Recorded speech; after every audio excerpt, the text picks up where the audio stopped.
भारत का यह हथियार चला तो 60 सेकंड में तबाह हो जाएगा चीन। हर सेकंड में दुश्मन देश के 14 शहर हो जाएंगे राख में तब्दील। दोस्तों, रूस यूक्रेन युद्ध के बाद भले ही भारत रूस से हथियार लेना कम कर चुका हो, लेकिन भारत यह बात अच्छे से जानता है कि नौसेना के लड़ाके तैयार करने में रूसी तकनीक का कोई जवाब नहीं। लिहाजा भारत रूसी तकनीक के साथ खुद के लिए ऐसे ऐसे योद्धा तैयार करवा रहा है जिनकी मौजूदगी ही दुश्मनों के कलेजे में तूफान ला सकती है। दोस्तों, आप ये बात तो जानते ही हैं कि भारत के पास ब्रह्मोस नाम का एक ऐसा तूफान मौजूद है जो दुनिया के किसी भी देश को तबाह कर दे। इसकी रेंज 800 किलोमीटर तक जा चुकी है। यह बिजली की रफ्तार की तरह दुश्मन पर मौत बनकर टूट पड़ता है। और अब सोने पर सुहागा यह है कि रूस अब भारत को इस मिसाइल के लिए एक ऐसा महा हथियार देने वाला है जो उसकी ताकत को कई गुना और बढ़ा देगा, जिसका नाम है INS चक्र 3। जी हां, भारत का दोस्त रूस कुछ ही महीनों के बाद भारत को INS चक्र 3 परमाणु पनडुब्बी सौंपने वाला है, जिसके लिए भारत ने रूस के साथ साल 2019 में ही डील कर ली थी। रूस की यह अकुला क्लास की पनडुब्बी है जो काफी अत्याधुनिक है। कहा जा रहा है कि इस साल के आखिर तक यह महा हथियार भारत को मिल जाएगा। इसके बाद चीन ने भारत के खिलाफ पानी के अंदर से कोई भी यंत्र करने का प्रयास किया तो भारत का यह लड़ाका उसे पानी के अंदर ही दफन कर देगा, क्योंकि इस दैत्याकार जलीय हथियार में ब्रह्मोस से दुश्मन पर फायर किया गया तो फिर ब्रह्मोस की रेंज बहुत ज्यादा बढ़ जाएगी और दुश्मन सोच भी नहीं पाएगा और उससे पहले ही वह बर्बाद हो जाएगा। अब ऐसा कैसे होगा? रेंज कैसे बढ़ेगी ब्रह्मोस की? तो आपको बता दें कि यह पनडुब्बी पानी के अंदर दौड़ती हुई दुश्मन की तरफ बढ़ चलेगी और दुश्मन देश की लोकेशन करीब आती जाएगी और अचानक से ब्रह्मोस फायर होकर दुश्मन को तबाह कर देगी। इससे भारत चाहे तो ब्रह्मोस की रेंज को 800 किलोमीटर के बजाय इससे भी ज्यादा बढ़ा सकता है, और ऐसा होगा भारत की इस कमाल की पनडुब्बी से।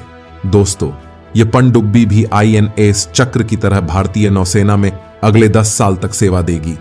भारत को जो पनडुब्बी मिलने वाली है वह रूस की अकुला सेकंड क्लास की K322 कक्षा लॉट है। इसमें इंटीग्रेटेड सोनार सिस्टम लगा हुआ है जो काफी दूर से बिना किसी हलचल के दुश्मन की लोकेशन के बारे में पता लगा लेता है। दोस्तों, यह तो हो गया वह हथियार जो जल्द ही भारत में एंट्री करने वाला है।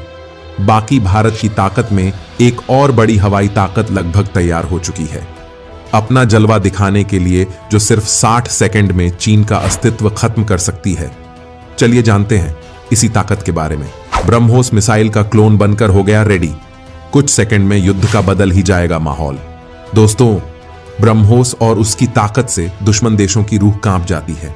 भारत अब उससे भी कई गुना ज्यादा स्पीड और रेंज वाली ब्रह्मोस को विकसित भी कर रहा है। लेकिन अब जरा इसके क्लोन की बात सुन लीजिए। भारत के इस तूफान का नाम है सूर्या मिसाइल, जिसको लेकर भारत के द्वारा बेहद सीक्रेट तरीके से मिशन को अंजाम दिया गया है, लेकिन आधिकारिक तौर पर इसकी घोषणा नहीं हुई। दोस्तों, इसे आप ब्रह्मोस 2 हाइपरसोनिक मिसाइल का क्लोन ही समझ सकते हैं, क्योंकि इसकी ताकतवर रेंज का कोई मुकाबला नहीं।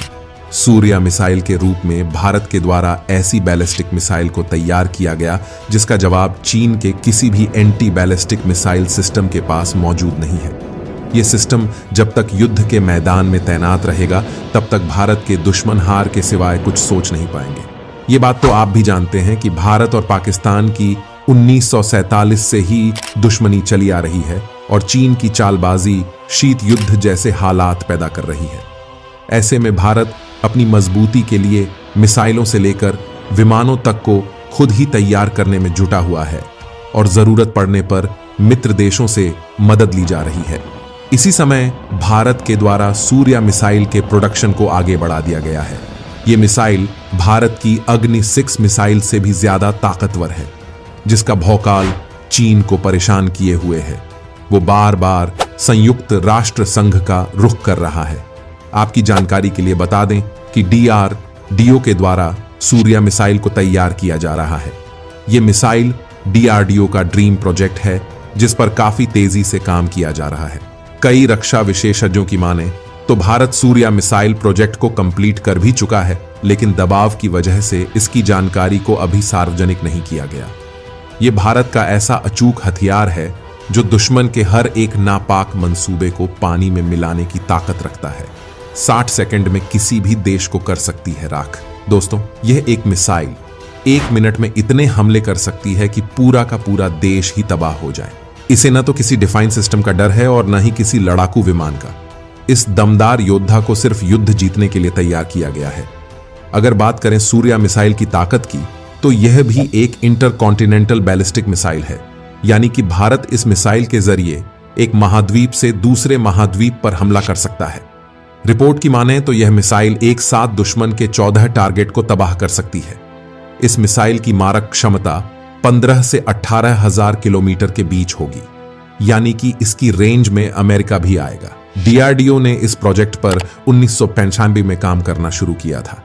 साल 2000 तक इस प्रोजेक्ट को लेकर किसी के पास कोई जानकारी नहीं थी, लेकिन इसके बाद इसको लेकर तरह तरह के दावे किए जाने लगे। सूर्या मिसाइल भारत के integrated guided missile development programme का एक हिस्सा है। 2008 में डीआरडीओ ने घोषणा की थी कि आईजीएमडीपी के तहत बनाई जाने वाली सभी मिसाइलों को बनाकर तैयार कर लिया गया है।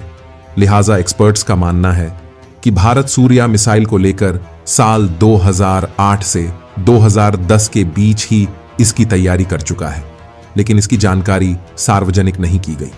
चीन के द्वारा किए गए दावे की माने तो भारत के पास दुनिया की सबसे खतरनाक मिसाइल मौजूद है, जो अंतर्राष्ट्रीय नियमों का उल्लंघन करती है। चीन कई बार यह कह चुका है कि भारत सीक्रेट तरीके से किलर मिसाइलों को तैयार कर रहा है, जिनका इस्तेमाल करके वह अपने से कमजोर देशों को डराना चाहता है। चीन के द्वारा यह भी कहा गया कि भारत इन मिसाइलों के निर्माण को गुप्त रखकर संयुक्त राष्ट्र संघ में बैन होने से बच रहा है। भारत अपने अधिकारों को दुनिया के सामने नहीं लाना चाहता। भारत अपने हथियारों को दुनिया के सामने नहीं लाना चाहता, लेकिन युद्ध जैसी स्थिति में इनके इस्तेमाल से पीछे भी नहीं हटेगा। इसके अलावा अमेरिका की कई डिफेंस वेबसाइट के द्वारा भारत की सूर्या मिसाइल को लेकर खुलासा किया जाता रहा है, लेकिन भारत हर बार इन दावों को नकारता रहा है। वैसे दोस्तों, आपको क्या लगता है? क्या भारत के द्वारा अपने इन दोनों हथियारों को लेकर आधिकारिक बयान दिया जाना चाहिए या फिर इन हथियारों को गुप्त ही रखा जाना चाहिए? अपनी राय हमें कमेंट के जरिए जरूर बताएं। दोस्तों, हमारा देश भारत आदिकाल से ही विज्ञान की जन्मदात्री रही है। भारत भूमि पर विज्ञान ने अक्सर ही अपनी चरम प्रतिष्ठा प्राप्त की है।